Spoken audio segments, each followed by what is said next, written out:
yaitu Dr. Kiai Al-Haj Soleh Asri MA, dan kemudian dilanjutkan dengan ceramah pertama iktikaf dan tablik akbar Masjid Agung Sunda Kelapa. Ahlan bikum Ustadi Gurunda Buya Ar-Razi Hashim. Kami mohon bagi para jamaah untuk maju dengan tertib. Yang ibu-ibu cukup ya Bu. Ini alhamdulillah jamaah kita ini banyak sekali ibu-ibu ini yang semangat sekali. Ibu-ibu yang di ruang ibadah utama masih semangat ibu-ibu? Yang di Serambi Jayakarta masih semangat? Serambi yang di belakang ibu. Yang di bawah di Aula Sakinah semangat? Oh nggak kedengeran yang di aula bawah. Ya, bapak-bapak masih semangat? Bapak-bapak ibu. Baik, marilah kita dengar bersama sambutan Dewan Pengurus Masjid Agung Sunda Kelapa, Dr. Kiai Soleh Asri MA. Dr. Kiai Al-Haj Soleh Asri MA. Kepada beliau, tafadhol Ustaz.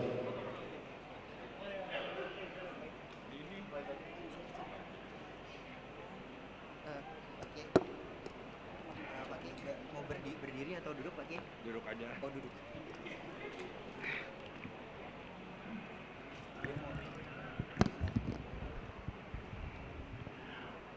Ibu-ibu pada sehat? Bapak-bapak?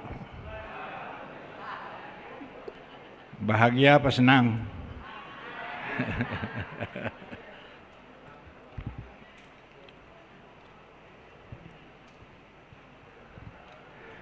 Assalamualaikum warahmatullahi wabarakatuh.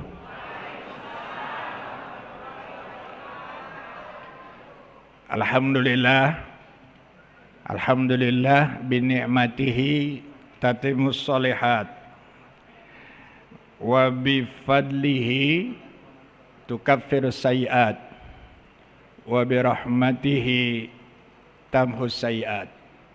Wassalatu wassalamu ala sayyidina Muhammadin sayyidil bariyat wa ala alihi wa sahbihi anjumiz zahirat, amma ba'du. Bapak-bapak, ibu-ibu, para jamaah, baik yang berada di dalam maupun yang berada di luar masjid, yang insya Allah dirahmati dan diberkahi Allah Subhanahu wa Ta'ala, yang sama-sama kita muliakan dan kita banggakan. Penceramah kita malam hari ini, Ad-Da'i ilallah, Bapak Dr. Kiai Haji Buya Ar-Razi Hashim, mata'anallah bituli hayati wa bi barakah ulumi fid daraini amin. Demikian juga para a'immah, imam Masjid Agung Sunda Kelapa yang menjadi mercusuar masjid kita ini. Semoga imam-imam kita diberikan sehat afiat dan panjang umur oleh Allah Subhanahu wa Ta'ala. Bapak-bapak, ibu-ibu, para jamaah yang dirahmati oleh Allah, hadir dalam kesempatan yang sangat berbahagia ini, Dewan Pengurus Masjid Agung Sunda Kelapa, kami didampingi oleh yang terhormat Bapak Haji Hurairah Nurani, ada Bapak Mas Agung Ardi di belakang saya. Demikian juga ada Ibu Tuti Purwoto beserta jajaran pengurus lainnya.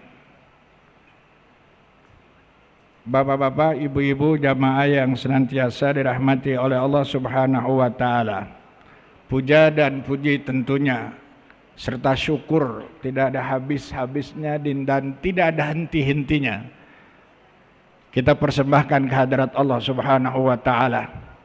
Sebagaimana Allah juga tidak pernah berhenti dan tidak pernah putus-putus memberikan nikmatnya kepada kita semua.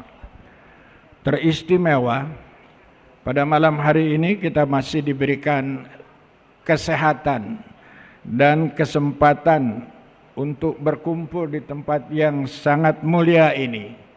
Saya perhatikan dalam suasana yang penuh ketakwaan, dalam suasana yang penuh dengan keakraban, dan dalam suasana yang penuh dengan persaudaraan, dalam rangka kita menyambut sanatun jadidah, tahun baru 1445 Hijriah. Semoga saja bapak-bapak, ibu-ibu, acara kita ini dari awal hingga akhir insya Allah diberikan keberkahan yang melimpah oleh Allah Subhanahu wa ta'ala. Yang sakit insya Allah sembuh penyakitnya, yang galau insya Allah pulang dari sini akan tenang hidupnya, yang amin diijabah dan diterima, yang ngemil nanti bisa sakit gigi entar. Sesudah itu selawat dan salam tidak lupa kita sampaikan kepada junjungan kita Nabi besar Muhammad Sallallahu Alaihi Wasallam. Semoga selawat yang kita baca khususnya malam hari ini tadi dipandu oleh imam kita. Mudah-mudahan selawat ini menjadi wasilah, sarana yang dapat mengantarkan kita untuk memperoleh syafaatul uzma dari junjungan kita Nabi besar Muhammad Sallallahu Alaihi Wasallam. Bapak-bapak, ibu-ibu, para jamaah yang dirahmati oleh Allah Subhanahu Wa Taala, seyogianya yang menyampaikan kata sambutan malam hari ini adalah Ketua Dewan Pengurus Masjid Agung Sunda Kelapa, yaitu Bapak Dr. Haji Stianto P. Santoso. Tapi beliau berhalangan hadir karena sesuatu dan lain hal yang tidak dapat ditinggalkan. Sebab itu beliau menyampaikan salam takzim, salam mahabbah kepada bapak-bapak, ibu-ibu yang hadir malam hari ini. Dan sekaligus beliau berharap semoga memasuki tahun baru 1445 Hijriah ini kita semua dapat meningkatkan ibadah kita kepada Allah Subhanahu wa taala dengan selalu bercermin pada masa-masa yang silam. Sebab masa silam itu merupakan cermin yang sangat berharga untuk menuju hijrah yang bermakna yang dicontohkan oleh Nabi kita Muhammad Sallallahu Alaihi Wasallam. Hijrah secara fisik sudah tidak ada lagi. La hijrata ba'dal fatah, walakin niyatun wa jihadun, kata Rasul Sallallahu Alaihi Wasallam. Hijrah secara fisik kata Nabi sudah tidak ada setelah Futuh Mekah direbut kembali oleh Nabi kita Muhammad Sallallahu Alaihi Wasallam. Namun makna jihad, makna hijrah harus tetap relevan dalam hidup dan kehidupan kita sepanjang zaman. Karena ada niat ingin meningkatkan kualitas hidup kita, ada niat untuk meningkatkan iman kita, ada niat untuk meningkatkan ibadah kita kepada Allah Subhanahu wa taala.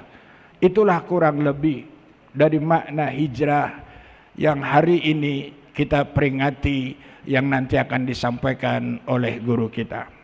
Jemaah yang senantiasa dirahmati oleh Allah Subhanahu wa taala, sebagaimana sering disampaikan di sini bahwa sebagai salah satu Masjid Agung kita ini, sebagai salah satu pusat dan peribadatan serta peradaban yang mempunyai jamaah, sebagian besar jamaah kita ini berusia di bawah 40 tahun. 70% Bu, bukan yang tua-tua berarti tidak dianggap dan tidak dihitung, tapi ini bicara mayoritasnya, dominannya jamaah kita ini diisi oleh kaum muda, ibu-ibu yang masih muda, dan remajawan kita juga yang masih muda-muda. Oleh karena itu biasanya yang duduk di depan Kalau ustadz memberikan kajian dan ceramah, ibu-ibu yang muda ada di depan. Tadi kan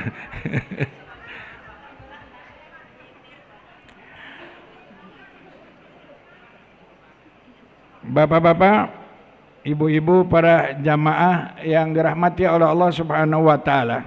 Mereka datang ke sini beribadah dengan harapan dapat jawaban. Dengan harapan mendapatkan bimbingan dalam berbagai permasalahan yang mereka hadapi. Paling tidak mereka datang ke Masjid Agung Sunda Kelapa, pulang dari sini ada itmi'nanul qulub, hatinya menjadi tenang. Insya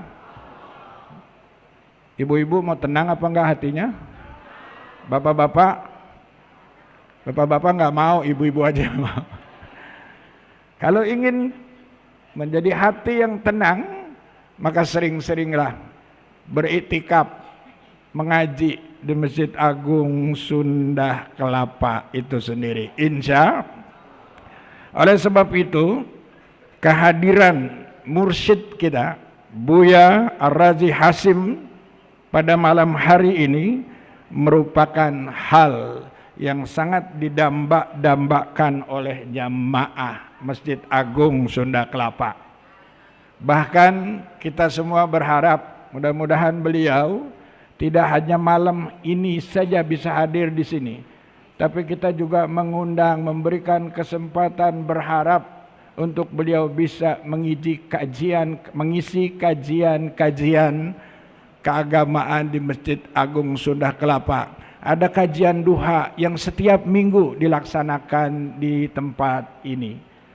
Oleh sebab itu, harapan pengurus didukung juga oleh harapan para jamaah, baik ibu-ibu maupun bapak-bapak. Mudah-mudahan beliau hari ini yang pertama dan bisa seterusnya. Coba Buya, udah diaminin tuh Buya. Udah diaminin oleh orang banyak. Ya masa nggak diterima sih sama Buya? Malaikat aja kalau yang berdoa banyak diterima. Insya Allah Buya berlapang dada untuk menerima. Setuju apa tidak Bu? Setuju tuh Buya. Bapak-bapak setuju apa tidak? Catat, dijawab oleh beliau setuju juga. Nah bapak-bapak, ibu-ibu, demikian kata sambutan yang bisa kami sampaikan. Sekali lagi, kami ini hanya pandai mengundang bapak-bapak, ibu-ibu, tetapi kami ini tidak pandai melayani undangan. Jika di sana sini ada kekurangan-kekurangan, mohon dibukakan pintu maaf yang seluas-luasnya. Sebelum saya tutup, saya sampaikan pantun.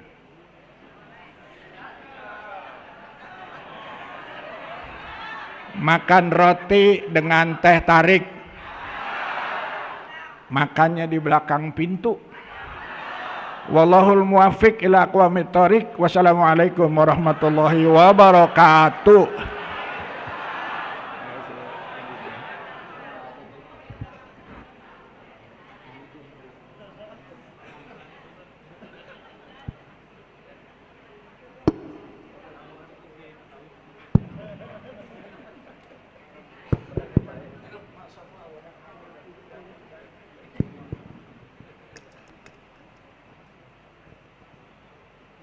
Selanjutnya marilah bersama-sama kita mendengarkan ceramah dari Buya Ar-Razi Hasyim. Kepada Buya, tafadhol.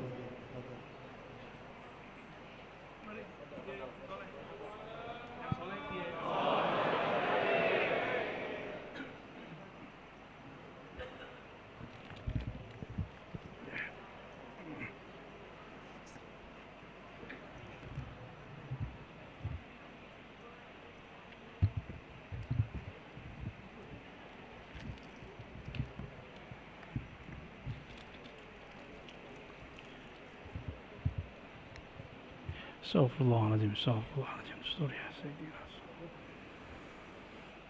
Assalamualaikum warahmatullahi wabarakatuh.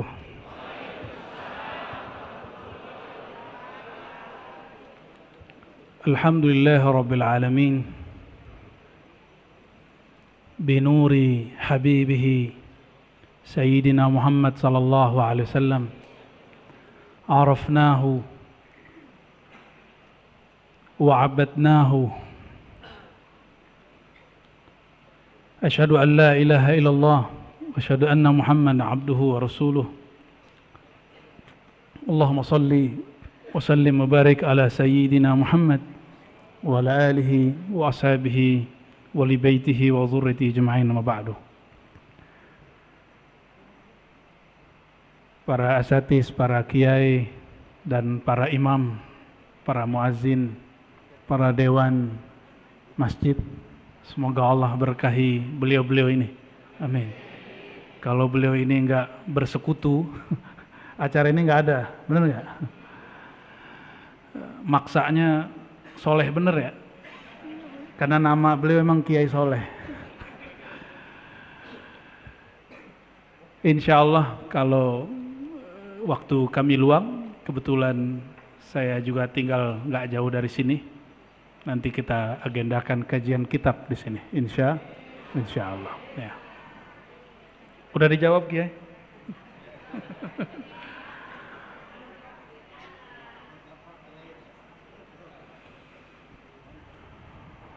Sebelumnya mari kita baca surah Al-Fatihah untuk diri kita sendiri, rohani, pikiran kita semua, untuk baginda Nabi Muhammad SAW, untuk orang tua kita, guru-guru kita, untuk yang membangun masjid ini, yang mengurusi masjid ini, dan siapapun yang hadir malam ini. Al-Fatihah.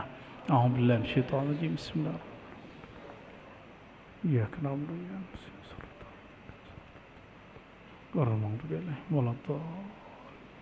Amin.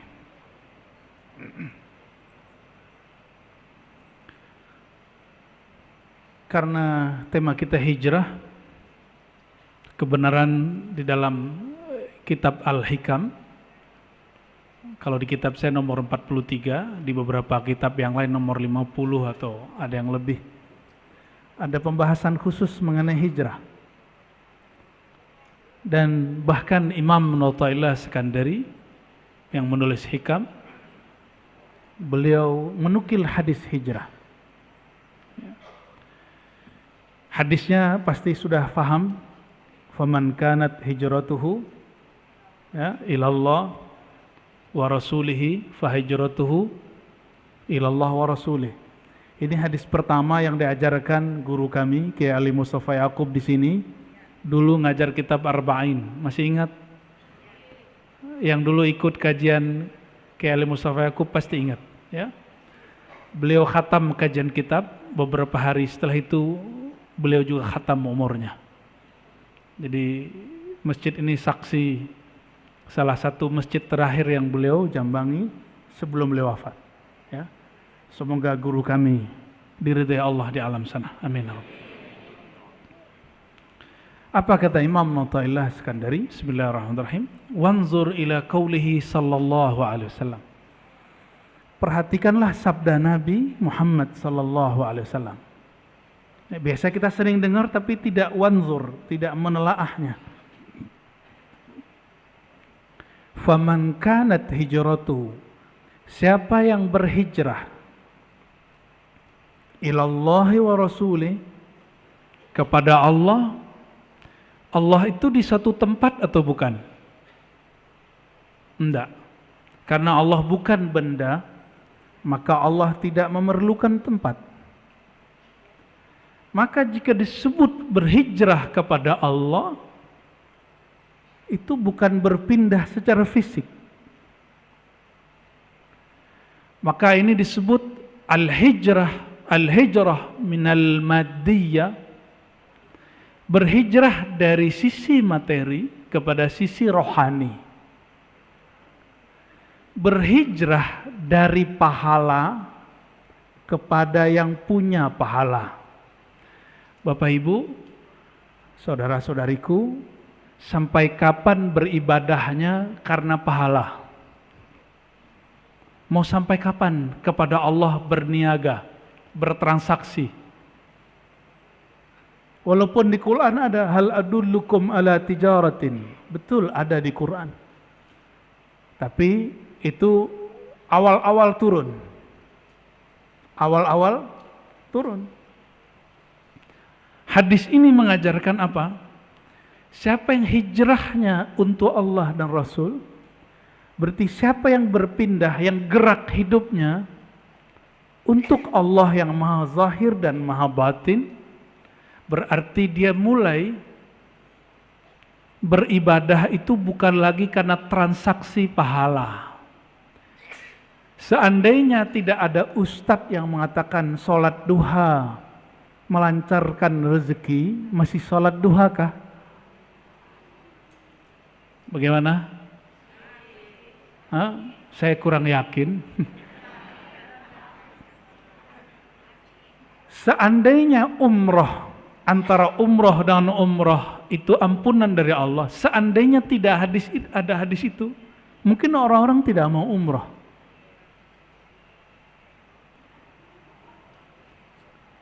Seandainya tidak ada hadis, siapa yang duduk ba'da subuh sampai terbit matahari, maka bagi dia pahala umroh dan haji tamah sempurna. Siapa yang mau duduk?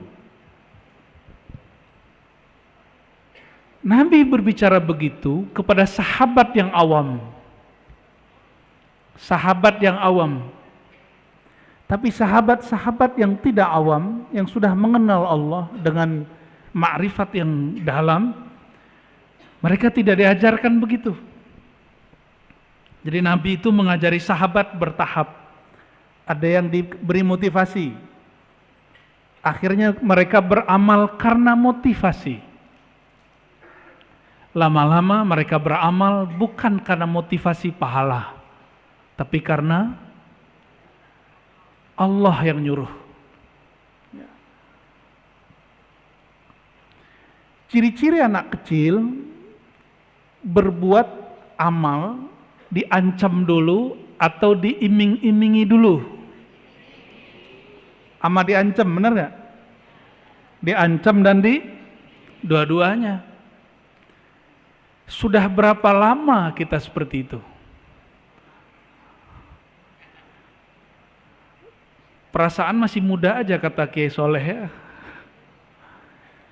Sudah berapa lama kita beramal karena iming-imingan?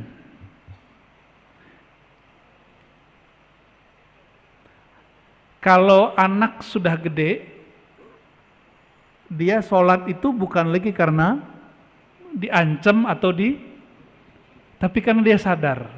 Maka anaknya disebut, kamu sudah dewasa nak.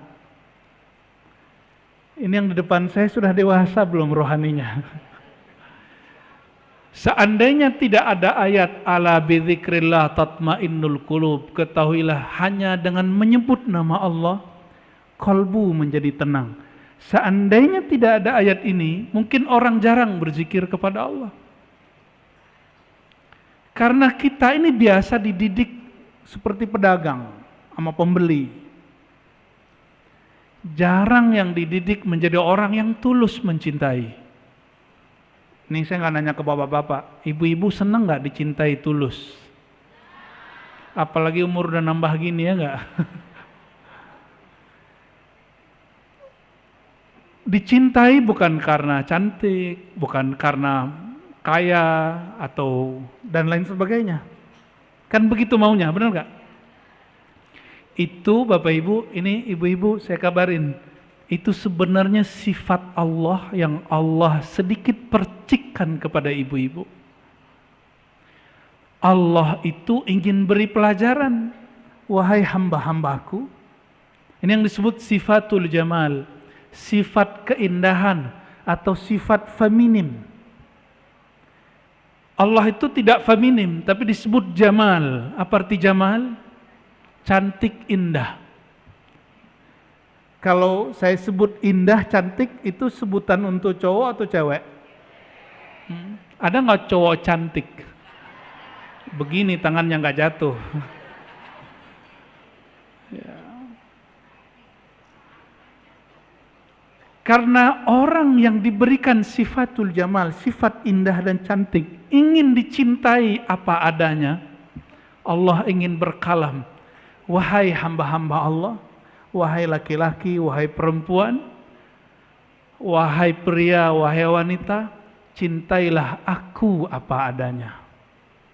Makanya Allah disebut dalam hadis Imam Bukhari, innallaha ghayurun. Allah itu maha pencemburu. Pencemburu itu laki atau perempuan biasanya? Perempuan. Makanya ujian perempuan itu selalu cemburu. Ya. Benar Pak ya? Kalau kita cemburu beres Pak. Ya. Kalau ibu-ibu cemburu panjang ceritanya. Tapi bukan berarti Allah perempuan. Tapi sifat perempuan itu percikan dari sifat Allah Subhanahu wa ta'ala. Berat nggak ngaji begini? Enggak kan? Kalau enggak saya ganti topik. Saya rasa temanya biasa. Ya. Hal yang biasa, tapi kita bawa ke ranah yang luar biasa. Insya Allah. Kan hijrah. Ya. Kajian kita juga mesti hijrah. Kajian kita juga mesti hijrah. Ya.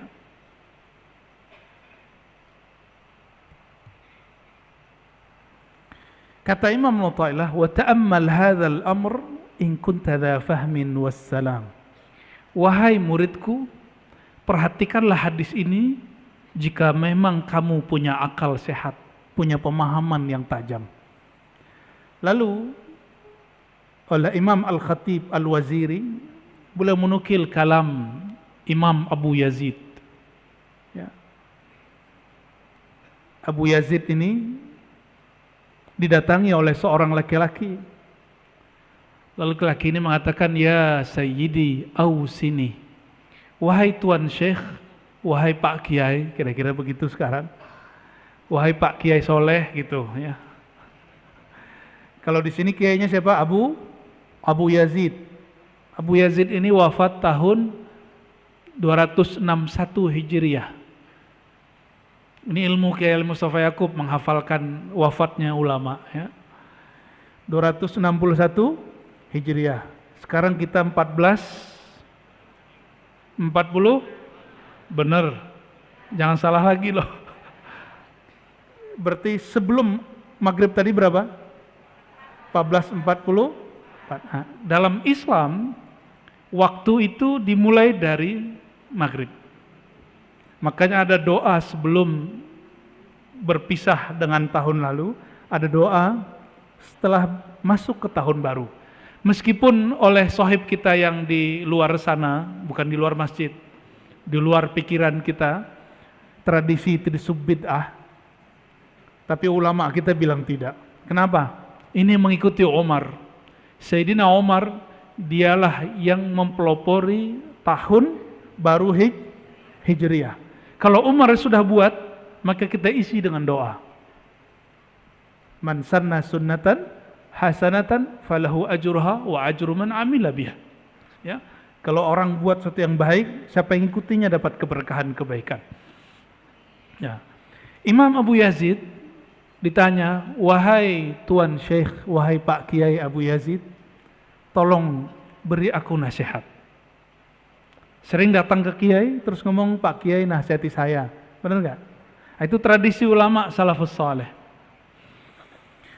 Lalu Imam Abu Yazid berkalam, in a'taka minal arsy ilal farsh faqul lahu la innama anta urid. Kata Imam Abu Yazid, wahai sahabatku, jika engkau diberikan Allah kejayaan aras itu di puncak surga. Surga itu yang tertinggi apa? Firdaus. Tapi langit-langitnya surga Firdaus, langitnya itu aras. Berarti puncaknya surga Firdaus aras Allah. Yang boleh naik aras itu cuma orang-orang spesial. Di surga Firdaus hanya boleh bertemu Allah 2 kali dalam sehari, sedangkan di aras boleh setiap saat.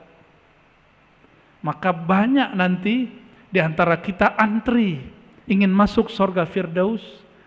Dari surga Firdaus nggak puas, ingin masuk ke naik ke arasy Allah, tapi nggak mudah. Nggak mudah. Ketemu kiai aja sulit, apalagi ketemu Nabi Muhammad sallallahu alaihi wasallam. Benar nggak ketemu kiai sulit? Benar. Coba aja mau ketemu Abah Lutfi, nggak mudah loh. Ketemu Kiai Fulan, Habib Fulan, nggak mudah. Itu baru ketemu pewaris Rasulullah, zuriat Rasulullah sallallahu alaihi wasallam. Jangan dikira mati langsung ketemu Allah, enak bener. Mati langsung ketemu Rasulullah, enak kali. Nah begitu. Orang yang meninggal ketemu Rasulullah, hidup dia bersama Rasulullah sallallahu alaihi wasallam. Apa kata Imam Abu Yazid? Seandainya engkau diberikan sorga, puncaknya sorga, aras. Atau kenikmatan dunia, al-faros. Al-faros itu nikmat kasur maksudnya. Nikmat menikah.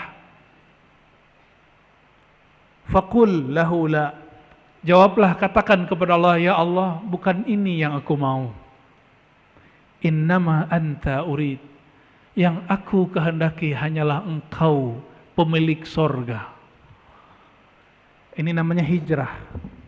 Ini hijrah versi Imam Abu Yazid, Imam Salafus Saleh. Hari ini banyak yang berbicara salaf. Ini versi salaf yang ruhaninya. Banyak orang menyebut kata salaf hari ini untuk menyakiti umat Islam. Benar nggak? Menyebut salaf untuk menyalahkan umat Islam.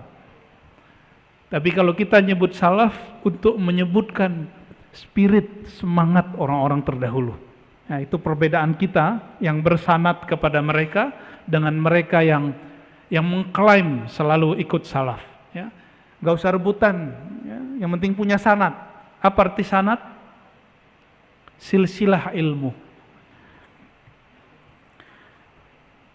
Saya mau tanya Bapak Ibu, kalau disuruh milih sorga Firdaus atau sholat 2 rakaat, pilih mana? Bingung kan? Pilih mana Pak? Ayo Mas, Bang. Sholat 2 rakaat atau surga Firdaus? Beneran, belum tentu diterima loh. Sholat gaya bener. Kayak udah diterima aja sholatnya. Enggak apa-apa. Apa alasannya kalau sholat? Apa? Berzikir. Zikir belum tentu ketemu. Apa? Ikhlas. Beneran sholatnya ikhlas. Jangan-jangan sholatnya pengen rezekinya lancar. Ibu-ibu kalau sholat sama surga Firdaus pilih mana? Sama Bang Firdaus ya maunya. Beneran. Wah keren juga nih jamaah Kiai Soleh ini. Imam Abu Sulaiman Ad-Darani, siapa namanya? Beliau bagi jawaban dan alasannya. Kata beliau, la in khuyyirtu baina rak'atain wa dukhulil firdaus lakhtartul rak'atain.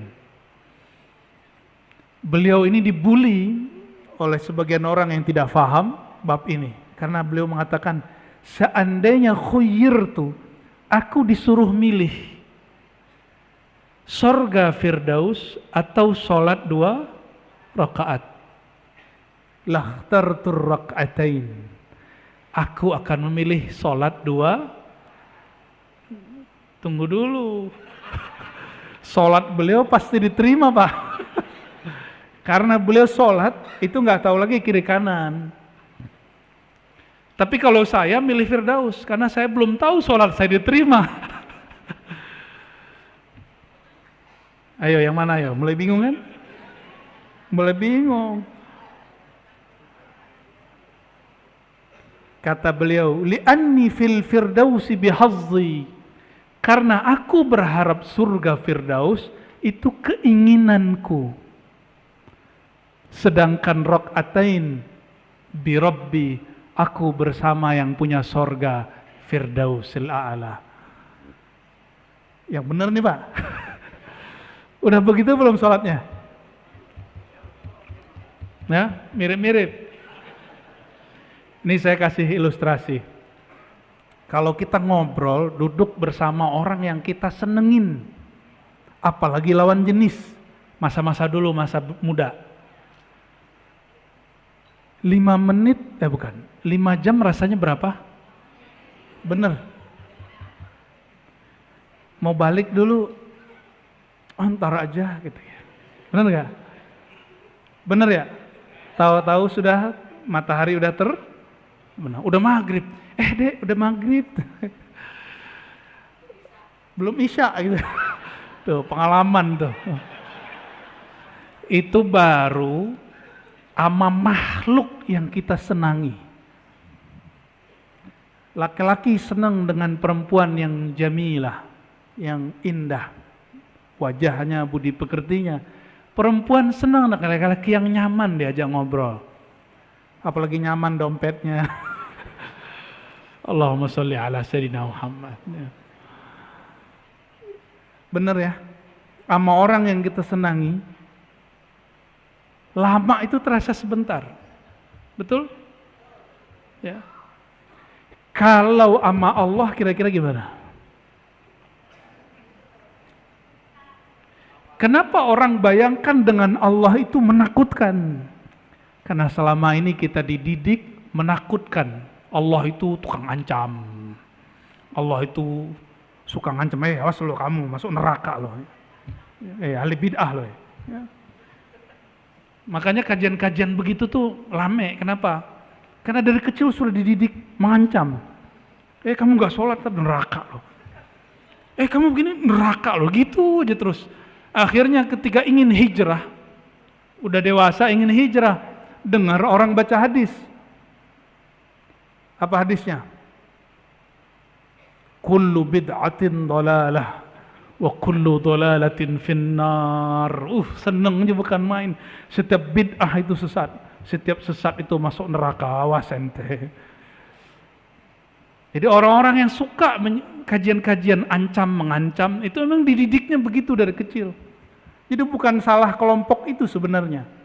Tapi memang kita dari kecil dididik bab ancam mengancam.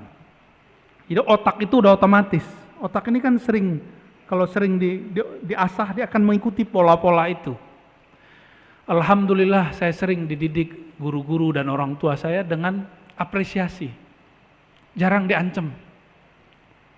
Bahkan kalau nilai kami rendah, percaya nggak Bapak Ibu, nilai akidah akhlak saya dulu 4. Karena tiap hari tengkar mulu.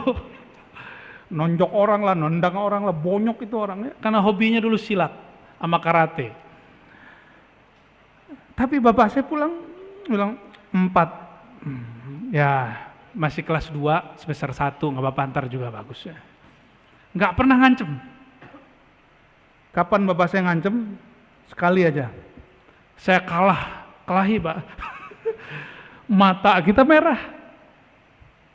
Pulang mata merah. Lidi dia ambil sama itu rotan, lari lagi, tongkar lagi ngalahin orangnya. Jadi cara didiknya beda. Semoga Allah merahmati kedua orang tua saya. Ayahanda masih hidup, ibu sudah berpulang, sudah berhijrah ke alam barzakh.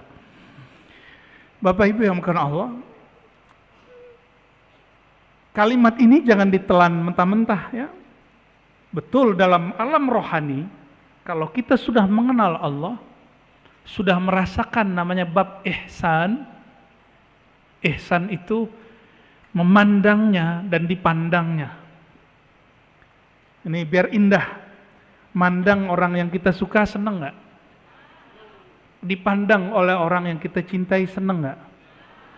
Itu yang disebut ihsan. Beruntunglah yang namanya ihsan. Ya, pengen namanya hikam ya. Bener, senang dipandang oleh orang yang kita suka. Senang. dipandang oleh guru, dipandang oleh orang yang kita anggap mulia, kita senang. Tapi bedanya kalau dipandang guru, ada guru yang kalau mandang kita, kita keringetan. Itu karena gurunya suka ngancem. Ada guru yang jika pandang kita, kita senang, berbunga-bunga. Begitu enggak? Rasulullah itu digabung dalam diri beliau dua hal itu. Ada bab jamal, ada bab jalal. Sehingga ada sahabat baru datang kepada Rasulullah Sallallahu Alaihi Wasallam. Dia merasa dirinya paling sempurna diperhatikan baginda. Apa kata dia? Dengan pedenya bertanya, wahai Rasulullah, apakah aku orang yang paling engkau cintai? Rasulullah ini jujur. Kalau ditanya begitu, jawabnya juga jujur. Maaf, orang yang paling kucintai Abu Bakar. Langsung wajahnya ini. Di situ dia tahu Rasulullah itu suka memberi perhatian semua sahabatnya.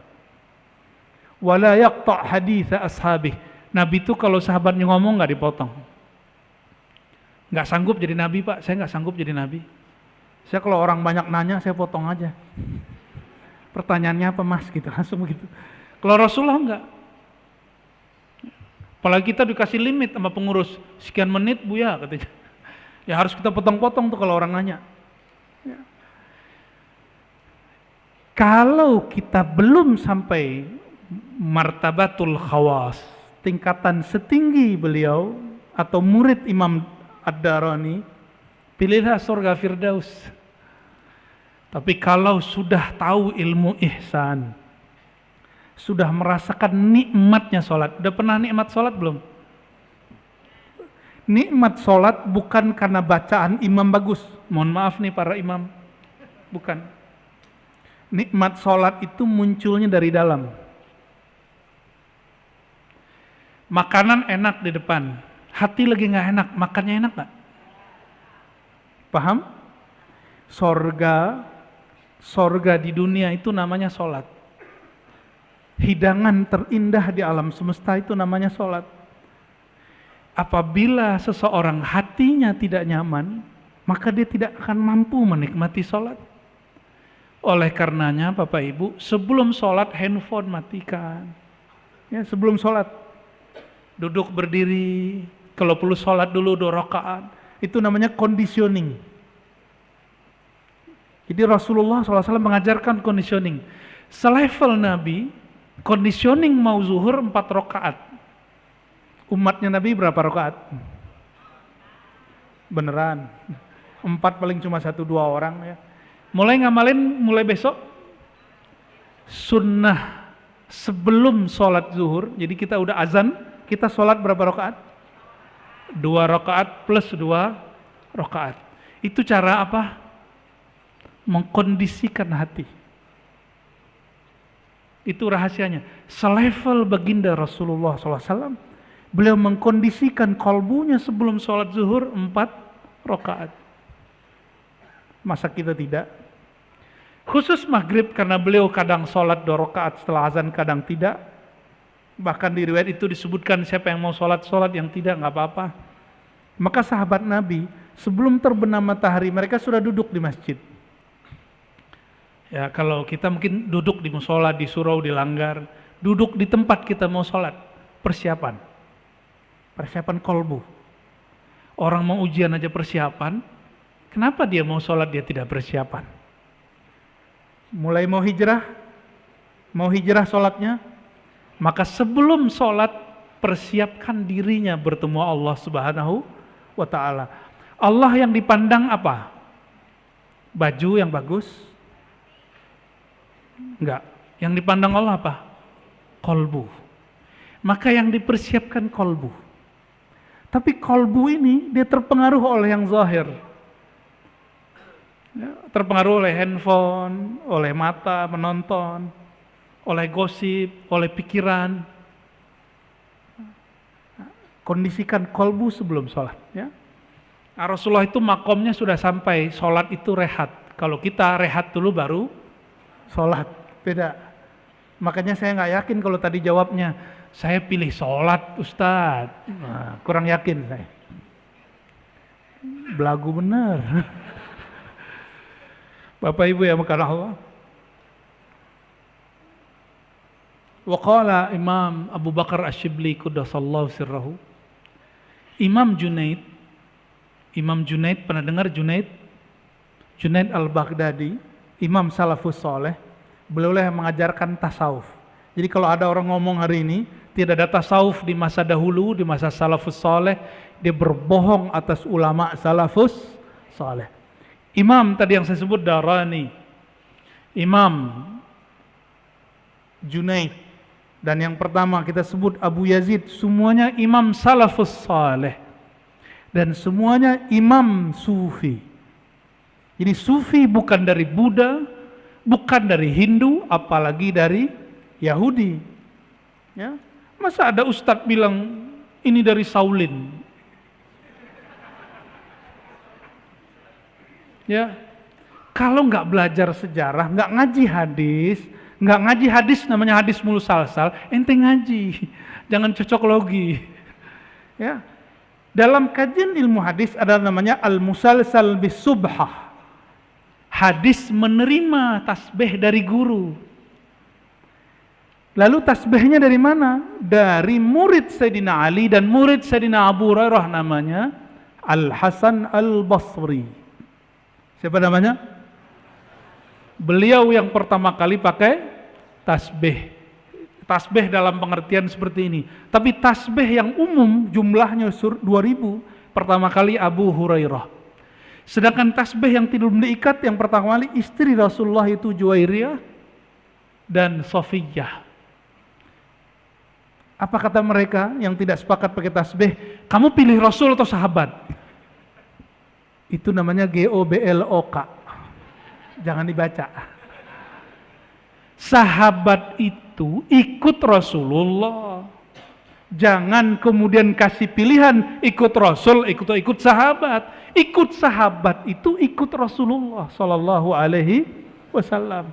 Betapa mereka menghina sahabat-sahabat Rasulullah sallallahu alaihi wasallam dengan mengatakan ente ikut Nabi atau ikut sahabat. Itu kalimat yang tidak pantas dikalamkan oleh seorang yang mengaku ahlus sunnah wal jamaah. Ya. Kita nggak boleh menghina sahabat sama sekali. Itu penghinaan luar biasa. Itu lebih parah dari Syiah. Syiah Rafidhah menghina sahabat, tapi nggak sempat ngomong begitu. Nggak ada mereka ngomong ente pilih sahabat atau pilih Rasulullah SAW. Ini Jumatan di sini azannya berapa kali Kiai? Oh keren ya. Ikut sahabat Sayyidina Utsman, hadis Sahih Bukhari Muslim. Bukan berarti ente ikut Utsman atau ikut Rasulullah, jangan begitu nanyanya. Su'ul adab sama Sayyidina Utsman, ya. Jadi panas. Kayaknya masjid ini masih panas bagian itu. Ya. Imam Syibli, imam yang hidup separuh hidupnya lebih di zaman Salafus Saleh, tapi wafatnya setelah itu. Ya. Imam Syibli wafatnya 334 Hijriah, semasa dengan Imam Abul Hasan Al-Asy'ari dan Abu Mansur Al-Maturidi. Itu imam apa tuh? Imam Asy'ari itu yang ngajarin sifat 20. Allah wujud idam baqa mukhalafatuhu lil hawadisi. Masih belajar gitu nggak di Sunda Kelapa? Lah harus ada yang ngaji gitu. Lanjutannya Asmaul Husna.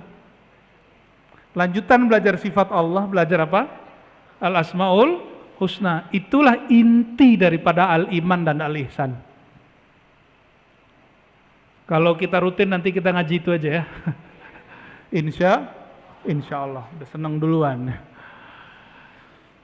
Imam Syibli mengatakan ihdhar makrahu walau fi qawlihi kulu washrabu. Hati-hatilah engkau wahai tuan, wahai laki-laki ataupun perempuan, dalam segala hal, meskipun dalam hal makan dan minum, kulu washrabu. Apa maksud beliau berkalam begitu? Hati-hati walaupun dalam makan. Kalau orang awam, nah mau sampai kapan kita jadi orang awam? Itu hanya hati-hati di awal makan dan di akhir makan. Awal makan baca bismillah, akhir makan alhamdulillah. Tapi kata Imam Shibli, kalau engkau mau hijrah, hati-hati di saat makan. Hal anta ta'kul ma'ahu am la? Apakah engkau makan dan merasakan kebersamaan dengan Allah atau tidak? Apakah saat engkau makan, engkau berpikir, nasikah yang mengenyangkan? Kalau orang berpikir nasi yang mengenyangkan, disitulah tumbuh sifat tamak. Jadi kapan orang tamak? Kalau dia meyakini nasi yang mengenyangkan. Kapan orang mulai korupsi? Jika dia mengira duitlah yang membahagiakan. Sama itu. Jadi kalau megang duit, hati-hati. Megang duit, apalagi megang orang yang megang duit. Kata Imam Al-Waziri, "Li'anna zahir at-ta'am wasyarab in'amun wa batinuhu ikhtibarun." Karena orang makan itu zahirnya nikmat, tapi pada hakikatnya, batinnya Allah sedang menguji dia. Dia sedang makan, dia berpikir siapakah yang mengenyangkan. Dia sedang minum obat, dia berpikir siapakah yang menyembuhkan. Gimana kira-kira? Yang sering kita lupa ya. Maka mulai malam ini Bapak Ibu, mulai malam ini hijrah makan bagaimana? Bismillah itu terjemahannya aku makan bersamaan dengan nikmat Allah. Bi-nya di situ berarti ma'a. Apa arti bi di situ? Ma'a. Ma'a berarti bersama. Aku makan dengan pemberian Allah. Kalau sudah begitu udah makan suka-suka. Karena setiap makan yang dirasakan Allah Subhanahu wa ta'ala. Udah begitu belum? Jadi kapan makan kita jadi ibadah? Kalau makannya bersama Allah Subhanahu. Sehingga ketika makan, yang kenyang tidak hanya perut, tapi yang kenyang juga batinnya. Itulah makan yang membuat mudah bangun malam tahajud. Itulah makan yang membuat mudah bangun subuh. Itulah makan yang membuat pikiran orang bisa jenius. Jenius melebihi jeniusnya orang-orang dunia, tapi jenius akhirat. Orang jenius itu visioner. Visioner ahli dunia, bagaimana dapat untung di dunia. Tapi visioner orang akhirat, dia berpikir sampai melewati dunia. Berarti sampai ke akhirat. Jadi hitung-hitung dia sampai ke akhirat. Itu orang visioner.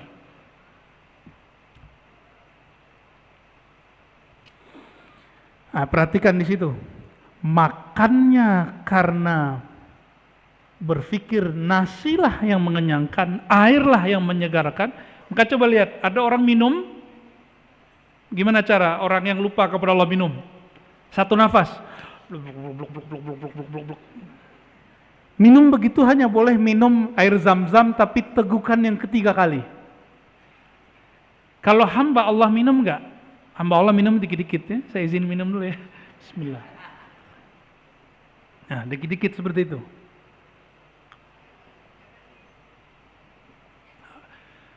Jadi minum jangan itu minumnya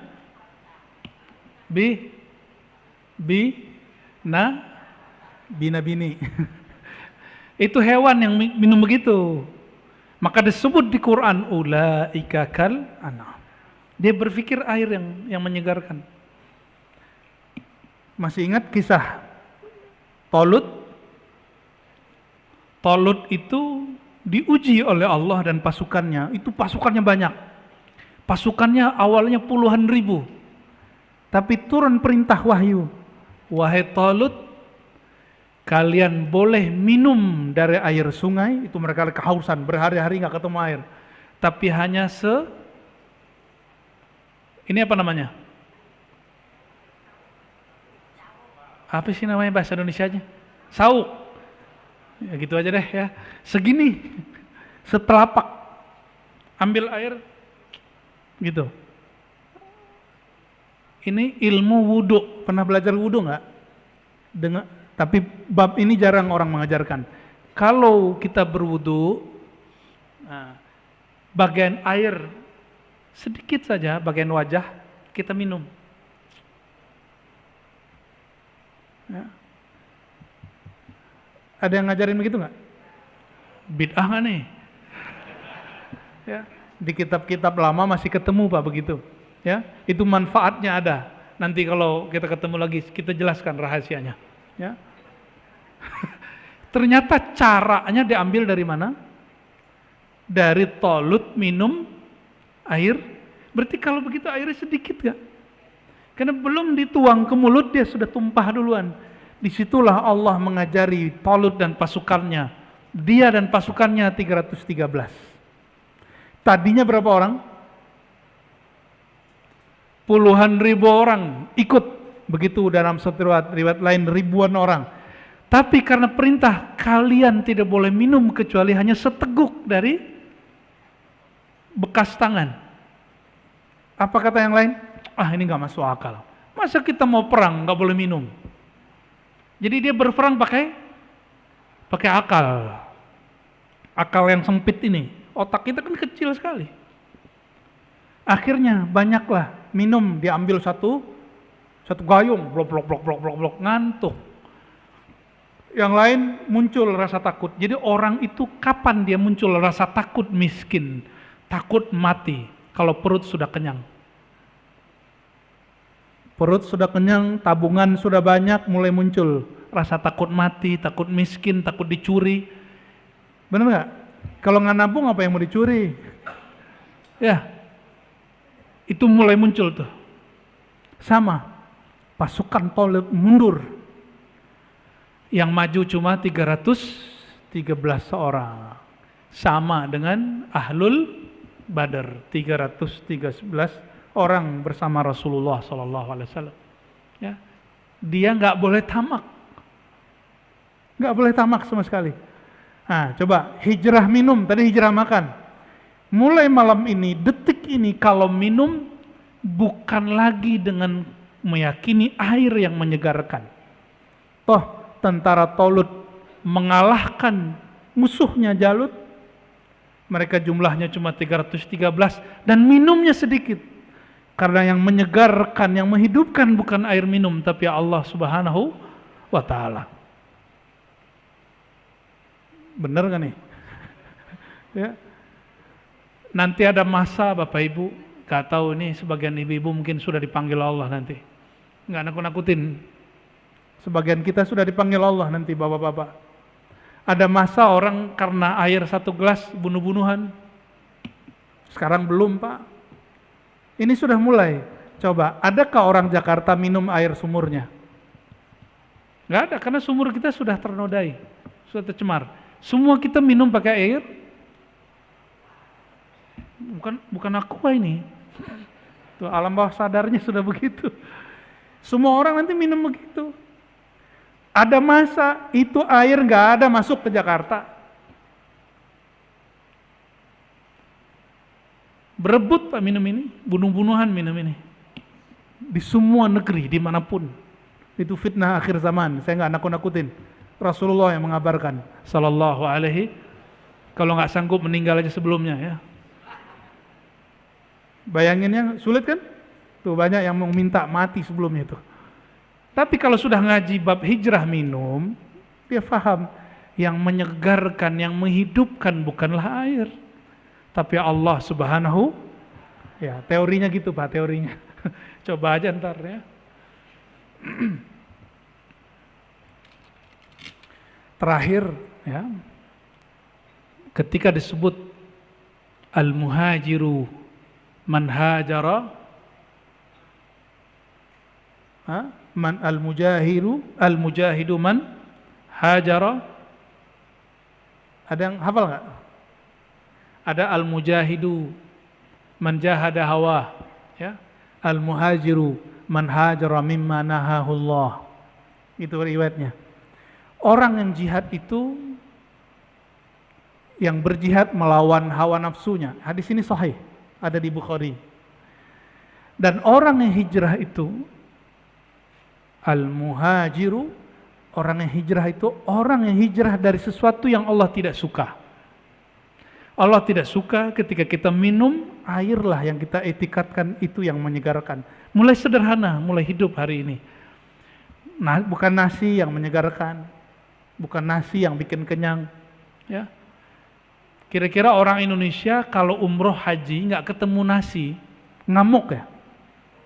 Oh, ngamuk. Udah nyampe di Mekah, itu nggak ketemu nasi masih ngamuk, Pak.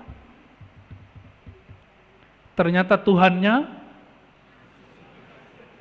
padahal makan apa aja di depan. Apa yang depan, yang dihidangkan makan aja. Tapi kita alam bawah sadar ngomong ini, saya kalau nggak makan nasi, saya nggak makan. Itu nyiksa diri namanya.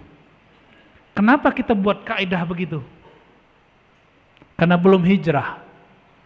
Maka siapa yang ditakdirkan Allah minggu depan, besok, bulan depan umroh, tahun depan haji, coba mulai latihan kurangi makan nasi. Saya nyaksiin sahabat saya kalau nggak makan nasi, ngerotos.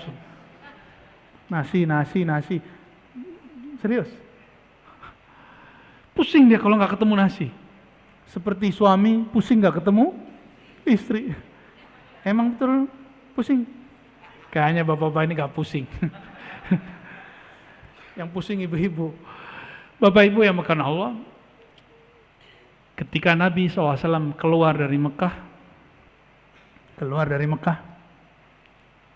beliau ternyata keluar itu prosesnya sudah panjang. Kebetulan saya kemarin nginep di hotel yang dekat Mina. Sekitar 500 meter dari hotel kami, itu ada satu masjid namanya Masjid Al-Bai'ah. Apa nama masjidnya? Masjid Bai'at. Di situ dulu orang-orang Ansor berbaiat kepada Rasulullah SAW. Ya, ada yang sudah melewati itu. Ya, Masjid Bai'at itu tidak dibolehkan oleh pemerintah Saudi untuk dikunjungi. Saya nggak tahu kenapa. Ya, dipagar Pak sekarang. Masjid Bai'at itu jaraknya dari Masjidil Haram agak lumayan jauh. Ketika musim haji, orang-orang Madinah datang ke Mekah. Setiap kali ada orang datang ke Mekah, Rasulullah SAW bersama Abu Bakar dan sahabat yang lain, cuma beberapa sahabat itu nyapa, kalian dari Yathrib? Iya, kami dari Yathrib. Diajak, dikasih makan, minum, diajak ngobrol tentang bicara agama. Sampai kemudian pembicaraan mereka mengenai menyembah Allah, ya, akhlak yang baik dan segala macam. Lalu tertariklah waktu itu 6 orang. Ada 6 orang yang tertarik untuk mendengarkan kalam Nabi Muhammad SAW. 6 orang ini kemudian berbaiat kepada Nabi Muhammad SAW. Ini belum di masjid, belum di Bai'atur Ridwan, belum, masih panjang. Lalu mereka mengatakan, wahai Rasulullah, kami izin pulang kampung.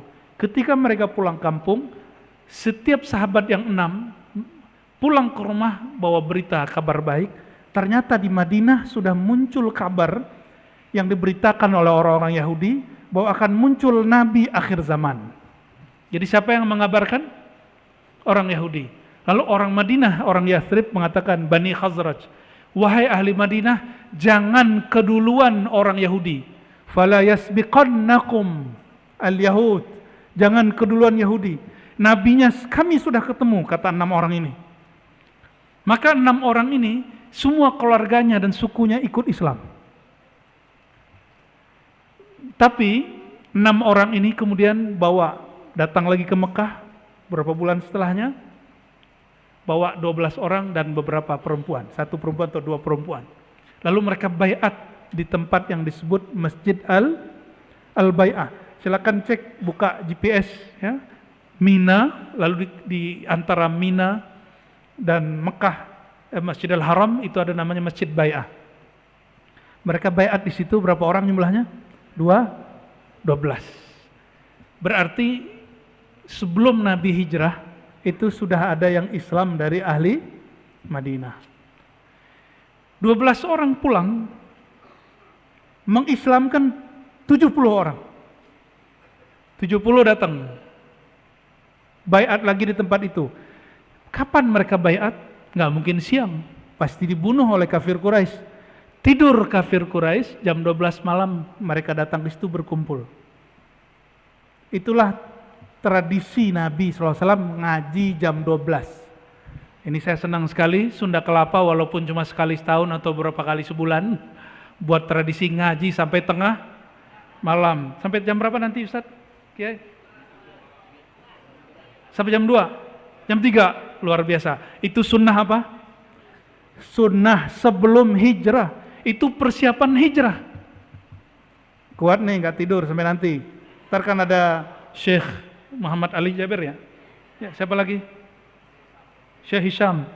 Jangan tidur ya, ngantuk-ngantuk dikit boleh.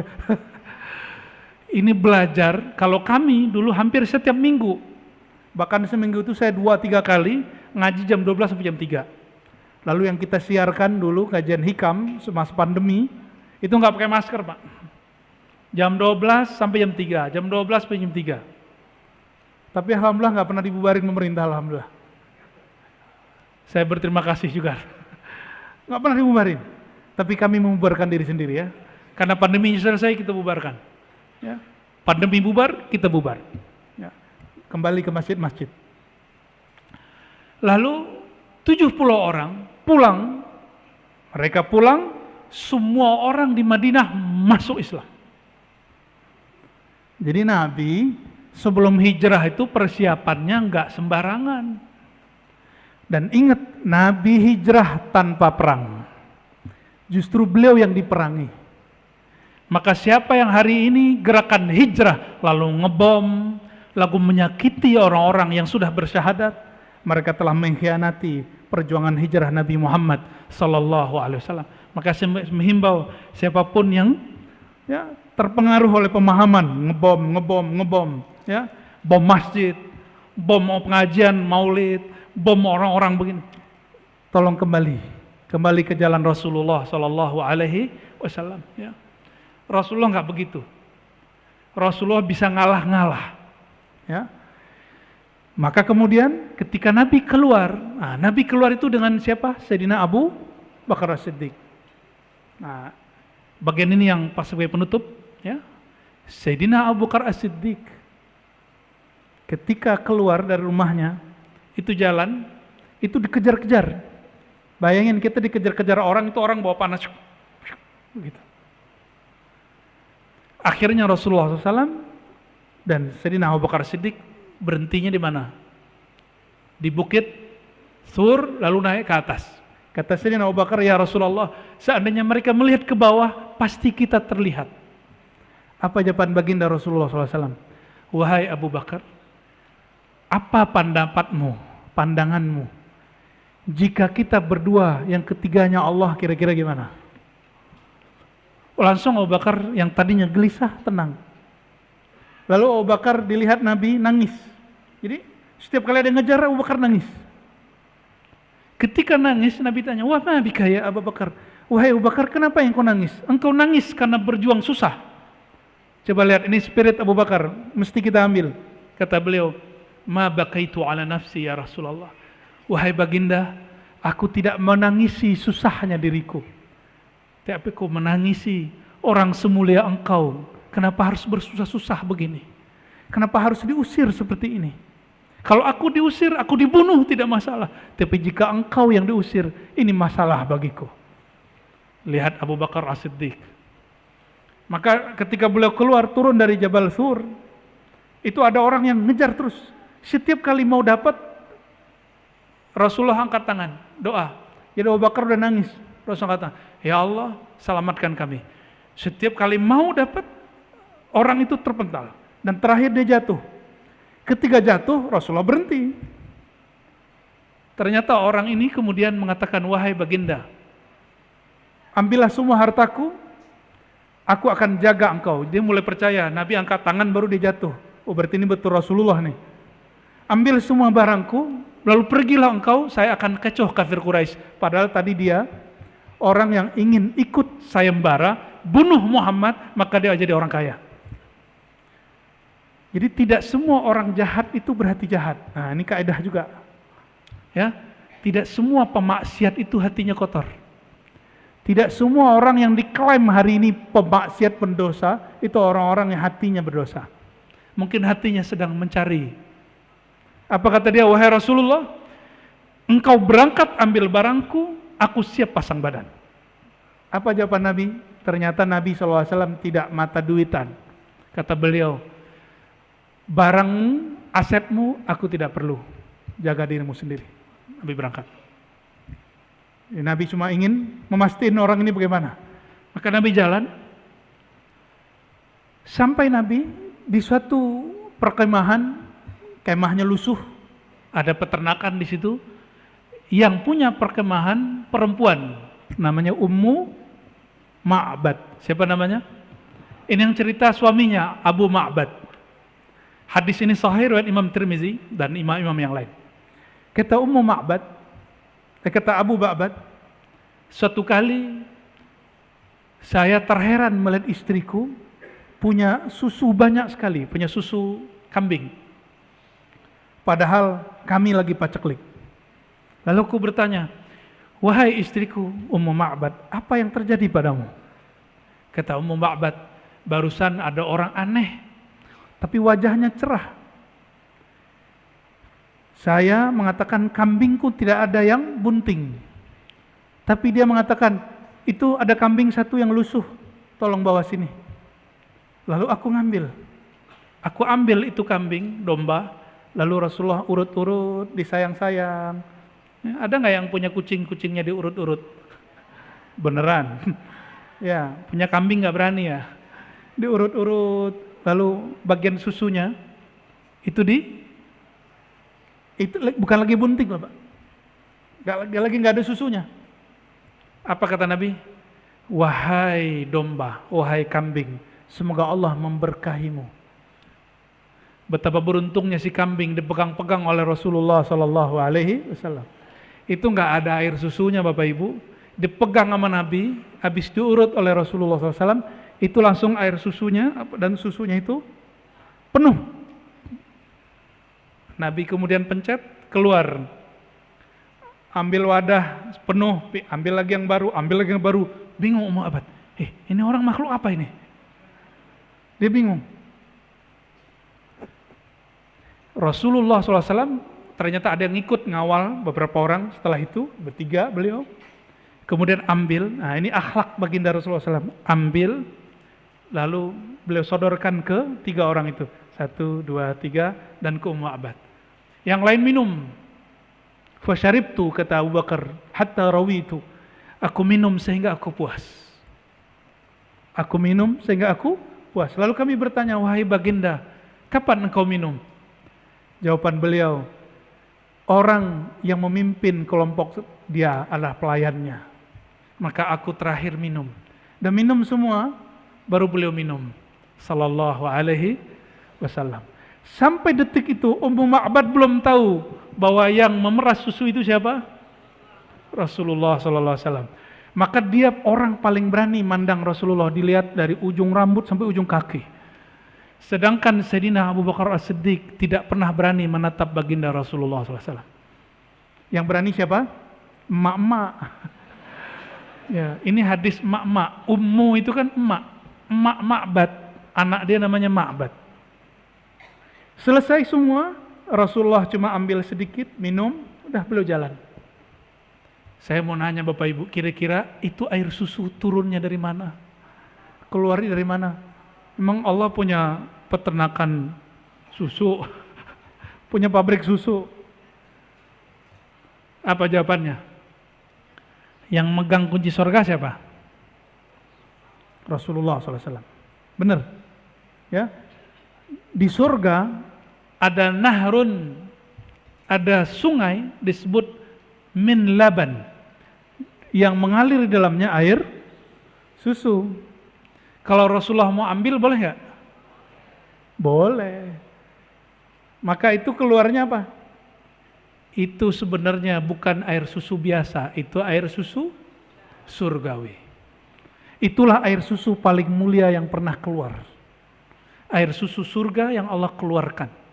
Sebagaimana air Zam-Zam dan air-air yang mulia yang keluar di tangan beliau. Nggak ada selang di tangan Nabi, tapi keluar air. Kira-kira seperti itu. Bapak Ibu yang bukan Allah, Nabi SAW pergi, datang Abu Ma'bad. Tanya, ini susu dari mana? Wajahmu cerah dari mana? Kenapa? Jawaban Abu Ma'bad, barusan ada orang, wajahnya sumringah, wajahnya teduh, matanya Masya Allah seperti habaib-habaib yang kita lihat hari ini, yang habaib yang sahih ya, bukan habaib yang tidak sahih. Insya Allah kita hormat kepada semua habaib. Jangan ikut terpedaya dengan isu-isu hari ini, mereka yang kemudian membenci sebagian zuriat Nabi Muhammad sallallahu alaihi wasallam. Ini awal fitnah akhir zaman, karena Al-Mahdi keturunan Fatimah. Maka cara supaya fitnah akhir zaman ini bekerja, orang mulai membangkitkan ajaran, jangan percaya habaib. Ya. Yang habaib nggak usah GR dulu, pantaskan aja dirinya. Ya.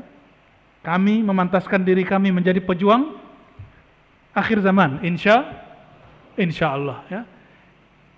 Persis seperti wajah, kalau kata Habib Omar, jika kamu mau lihat wajah Rasulullah, lihatlah wajah muridku Al-Habib Ali Al-Jufri. Senyumnya, sumringahnya. Wajah siapa? Al-Habib Ali Al-Jufri. Silakan lihat wajah beliau. Kira-kira rada-rada mirip begitu, ya. Sallallahu alaihi wasallam. Lalu Ummu Ma'bad menceritakan tentang Nabi dari awal sampai akhir. Oleh karena itu, kalau belajar sirah nabawiyah, yang berani menceritakan tentang wajah Nabi hanyalah Ummu Ma'bad, Sayyidina Ali, Husain dan keluarga Ahlul Bait. Selebihnya Abu Bakar tidak berani, Umar tidak berani, Utsman apalagi. Kenapa? Sahabat-sahabat ini tidak berani menatap baginda Rasulullah sallallahu alaihi wasallam. Bapak Ibu yang karena Allah, semoga nur baginda Rasulullah mengalir pada kita, mulai hijrah dari motivasi pahala kepada motivasi yang memberi pahala. Dari hanya sekedar berharap surga, takut neraka, kepada yang punya surga, yang punya neraka. Dari makan minum meyakini makan minum itulah yang menyegarkan, kemudian meyakini bahwa Allah lah yang menyegarkan. Semoga hijrah ini berlanjut dan tambah sempurna sebelum kita wafat. Semoga Allah terima hijrah kita semua. Amin ya rabbal alamin. Wassallallahu ala sayyidina Muhammad. Ikuti salawat saya. Sallallahu rabbuna ala nuril mubin Ahmad al-Mustafa sayyidil mursalin wa ala alihi wa sahbihi أجمعين صلى الله ربنا على النور المبين أحمد المصطفى سيد المرسلين وعلى آله وصحبه أجمعين الفاتحة. بسم الله. إياك نعبد وإياك نستعين صراط الذين أنعمت عليهم غير المغضوب عليهم ولا الضالين اللهم الرحمن الرحيم.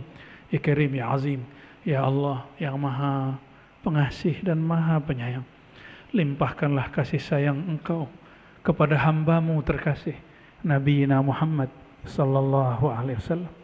Dan ya Allah, jika Engkau telah melimpahkan kepada baginda Rasulullah, izinkanlah kami mendapatkan percikan limpahan itu. Izinkan mata kami, pandangan kami, pendengaran kami, lisan kami, kolbu kami, tangan, kaki, dan tubuh kami, rohani kami, kolbu kami, mendapatkan limpahan kasih sayang Rasulullah SAW. Allahumma ya Allah, kami tidaklah pantas bermimpi Rasulullah, kami tidaklah pantas memandang wajah Rasulullah, tapi ya Allah, kami hanya bermohon, pantaskan kami mendapatkan syafaat baginda Rasulullah. Allahumma ya Allah, ya muqallibal qulub, wahai yang membolak-balik hati kami, Engkau Maha tahu ya Allah, kami ketika berhadapan dengan syahwat kami, dengan nafsu kami, Kami tidak kuat ya Allah. Farhamna ya Rabbana bitarkil ma'asi. Maka rahmatilah kami ya Allah. Sayangilah kami ya Allah. Dengan cara bantulah kami meninggalkan kemaksiatan. Bantulah kami ya Allah meninggalkan kebiasaan yang buruk. Bantulah kami ya Allah berhijrah lahir dan batin. Menghijrahkan kalbu kami hanya kepada Engkau ya Allah. Allahumma ya Allah. Mata kami penuh dengan maksiat. Telinga kami penuh dengan maksiat. Lisan kami penuh dengan kata-kata yang menyinggung sahabat kami. Kata-kata yang membicarakan aib-aib saudara sesama iman kami. Maka ampunkan semua dosa ini ya Allah.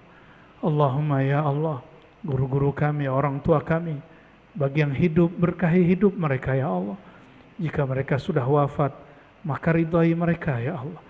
Allahumma ya Allah ya alim, ya alimum bidzatis sudur. Wahai yang maha mengetahui semua seluk-beluk hati kami. Engkau maha tahu bagaimana dahsyatnya syahwat kami, dahsyatnya keinginan buruk kami. Farhamna ya Rabbana. Maka rahmati kami ya Allah dengan mampu menjinakkan hawa nafsu kami. Allahumma ya Allah, nas'aluka nuraka wa nura nabiyyika. Ya Allah, hati kami gelap karena lalai mengingat Engkau. Hati kami gelap karena cinta kepada dunia. Maka terangi kalbu ini ya Allah dengan hanya cinta kepada Engkau dan baginda Rasulullah SAW. Allahumma yassir lana kulla khair. Ya Allah, mudahkanlah pada tahun ini semua kebaikan bagi kami. Ya Allah, jika Engkau mengetahui dalam takdir kami ada keburukan, maka palingkanlah kami dari keburukan itu.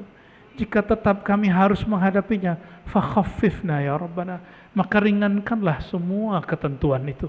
Ringankan takdir yang buruk itu menjadi baik. Allahumma ya Allah, Rabbana atina fid dunya hasanah. Ya Allah, kami memohon kebaikan di dunia bersama orang-orang yang soleh. Kebaikan di dunia hadir di majelis-majelis orang yang soleh. Kebaikan di dunia harta yang diberkahi, keluarga yang sakinah, mawaddah warahmah, hati yang mengenal Engkau, mati husnul khatimah. Ya Allah, kami juga memohon fil akhirati hasanah, di akhirat sesuatu yang baik. Masuk alam barzakh ya Allah, bantulah kami menjawab pertanyaan mungkar dan nakir. Ketika kami dibangkitkan, jadikan kami orang dan jiput Rasulullah SAW, yang disyafaati baginda Rasulullah SAW. Orang-orang yang ketika ditimbang amalnya, ditimbang karena ada nama Engkau dalam kalbu kami, bukan karena ada maksiat dalam diri kami. Orang-orang yang ketika melewati siratul mustaqim karena dipimpin dan dipandu oleh baginda Rasulullah SAW. Allahumma ya Allah, salli ala Sayyidina Muhammad al-Fatih lima ughliq wal khatim lima sabaq nasir al-haqqi bil haqqi wal hadi ila siratikal mustaqim wa ala alihi haqqa qadri wa miqdaril azim walhamdulillahi rabbil alamin. Selamat tahun baru 1445 Hijriah. Semoga tahun ini lebih baik dari tahun sebelumnya. Assalamualaikum warahmatullahi wabarakatuh.